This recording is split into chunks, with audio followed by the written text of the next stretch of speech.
কেমন ছিলেন আমার নবী? তিনি ছিলেন মধ্যম আকৃতির একজন মানুষ। তিনি না ছিলেন লম্বা, না ছিলেন খাটো। অবাক বিস্ময়ে মানুষ তাকিয়ে দেখত। লক্ষ মানুষের মাঝে তিনি যখন দাঁড়াতেন, হাজার হাজার লম্বা মানুষের মাঝেও এই মাঝারি আকৃতির মানুষটি যখন দাঁড়াতেন, অবাক বিস্ময়ে মানুষ তাকিয়ে দেখত। সবার উপরে তার মাথা মোবারক দেখা যায়। সবাইকে পেছনে ফেলে, সবাইকে নিচে ফেলে তার মাথা মোবারক সবার উপরে দেখা যায়। তার চুলগুলো ছিল হালকা হালকা কোঁকড়ানো। তৈল দিয়ে কখনো বা চুলগুলো যখন আঁচড়াতেন, অবাক বিস্ময়ে মানুষ তাকিয়ে দেখত। মনে হতো চুলের মাঝে যেন মৃদুমন্দ ঢেউ দেখা যায়। কপাল ছিল তার চওড়া, ভ্রুগুলো ছিল তার জোড়া ভ্রু। তার চোখের পাতাগুলো ছিল গোলাপি রঙের এক একটা পাপড়ির মতো। কখনো বা যখন তিনি চোখের পলক ফেলতেন, অবাক বিস্ময়ে মানুষ তাকিয়ে দেখত। মনে হতো মৃদুমন্দ বাতাসে ফুটন্ত গোলাপের এক একটা পাপড়ি যেন দোল খাচ্ছে। তার চোখের সাদা অংশ ছিল রক্তিমাভ সাদা, কালো অংশ ছিল তার কৃষ্ণ কালো। কখনো বা যখন তিনি চোখের পলক ফেলতেন, মানুষগুলো অবাক বিস্ময়ে তার দিকে তাকিয়ে থাকতেন। তার নাক ছিল খাড়া, নাকের ছিদ্রগুলো ছিল ছোট ছোট, আর ঠোঁটগুলো ছিল তার গোলাপি রঙের। ঠোঁটের উপরেই ছিল তার চিকন সরগোফ। তিনি কখনো বা যখন মুচকি হাসতেন, গোলাপি রঙের ঠোঁটগুলো যখন একটু ক্যাপে উঠত আর ফাঁক হয়ে যেত মৃদু, আর মাঝের দাঁতটা যখন বের হয়ে যেত, অবাক বিস্ময়ে মানুষ তাকিয়ে দেখত। মনে হতো গোটা পৃথিবীতে যেন বিজলি চমকিয়েছে।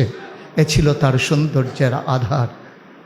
তিনি কখনো বা যদি হেঁটে যেতেন কোনো মেঠু পথে, মরুপ্রান্তর দিয়ে তিনি যখন হেঁটে যেতেন, মানুষগুলো তার পেছনে পেছনে হাঁটত।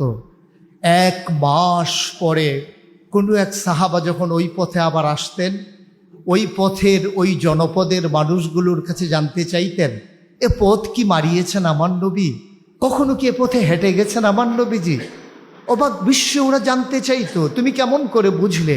তিনি তো 1 মাস আগে এই পথে হেঁটে গেছেন। সাহাবা চোখের পানি ছেড়ে দিয়ে বলতেন, 1 মাস আগে আমার নবী হেঁটে গেছেন, আজও যেন এই পথে আমার নবীর গায়ের জান্নাতি গন্ধ পাওয়া যায়। এ নবী যখন প্রচণ্ড রোদের মাঝে খরতাপে ঘেমে যেতেন, কপালে যখন মুক্তার দানার মতো ঘামগুলো জমে যেত, আস্তে করে তিনি তার বিবিদের ঘরে, আমাদের মায়েদের ঘরে যখন যেতেন, মায়েরা তাকিয়ে দেখতেন কপালের মাঝে মুক্তোর দানার মতো ঘাম জমে আছে, যেন সোনার মাঝে সোহাগা। মায়েরা বলতেন, চুপটি করে আপনি একটু বসবেন দয়া করে। নবীজি বসতেন। মায়েরা ছোট্ট শিশি খুঁজে বের করে নিয়ে আসতেন। অতি যত্নে, পরম আদরে তার কপালের মুক্তার দানার মতো ঘামগুলো তারা শিশির ভিতরে ঢুকিয়ে তারা মুখটা বন্ধ করে রেখে দিতেন। কখনো বা যখন ঈদ আসতো, কখনো বা যখন কোনো আনন্দ ঘন পরিবেশ হতো, তারা সেই লোকানো ঘাম বের করে আতর হিসেবে ব্যবহার করতেন।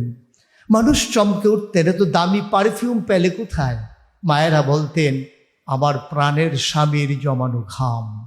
এ ছিলেন আমার নবীজি। আমার নবী যখন হেঁটে যেতেন মরু প্রান্তরে, অবাক বিস্ময়ে মানুষ চিন্তা করত, ভাবত কেমন করে তিনি হেঁটে যান এবড়ো থেবড়ো পাথরের উপরে। উনি কি ব্যথা পান না? পরীক্ষা করার জন্য পেছনে পেছনে ছুটে যেতেন সাহাবারা। নবীর কদমের নিচে পড়া পাথরগুলো তারা হাতে নিয়ে দেখতেন, নবীর কদমের সম্মানে মরুভূমির শক্ত পাথর তুলার মতো নরম হয়ে গেছে। তিনি যখন হাঁটতেন মরুপ্রান্তরে, মাথার উপরে যখন সূর্য দাঁড়িয়ে থাকত, তখন আল্লাহ রসুল সাল্লাল্লাহু আলাইহি ওয়াসাল্লাম সেই সূর্যের আলোর নিচে দিয়ে যখন হাঁটতেন, মানুষগুলো হাঁটতে যখন ভয় পেত, মনে হতো সেই তপ্ত মরু বালুর মাঝে ধান দিলে খই হয়ে যাবে, চাল দিলে মুড়ি হয়ে যাবে। তার মাঝেও নবী যখন হেঁটে যেতেন, সবাই অবাক বিস্ময়ে তাকিয়ে দেখতেন কেমন করে তিনি হাঁটেন, কেমন করে তিনি পথ মারিয়ে যান, কেমন করে তিনি এমন করে এই সুন্দর করে রাস্তা দিয়ে হেঁটে যান। গরম লাগে না? তার কি অস্বস্তি হয় না? সবাই উপরের দিকে তাকিয়ে দেখত, মেঘমালা আমার নবীর মাথার উপরে ছায়া দিয়ে দিয়ে এগিয়ে যায়। এ ছিলেন আমার নবী। এ নবী কেমন ছিলেন? এটা ছিল বাহ্যিক অবয়ব। যদি তার আসল সৌন্দর্য আমরা অবলোকন করি, তাহলে তার সুরতের সাথে তার সিরতের অপূর্ব সমন্বয়। যেমন ছিল তার সুরত, তেমন ছিল তার সিরত। এই নবী করিম সাল্লাল্লাহু আলাইহি ওয়াসাল্লাম, তাকে আল্লাহ তাবারক ওয়া তাআলা তিল তিল করে পরিপূর্ণ মানব অবয়ব দিয়ে মনুষ্যত্বের বিকাশ ঘটিয়ে পশু প্রবৃত্তির দমন করে কুপ্রবৃত্তিগুলোকে তার মাঝ থেকে সরিয়ে দিয়ে সুকুমার ভিত্তি লালন করানোর মাধ্যমে গোটা বিশ্বের মানুষের মাঝে তাকে ঘোষণা দিয়ে দিলেন, তিনিই হচ্ছেন সেরা মানব।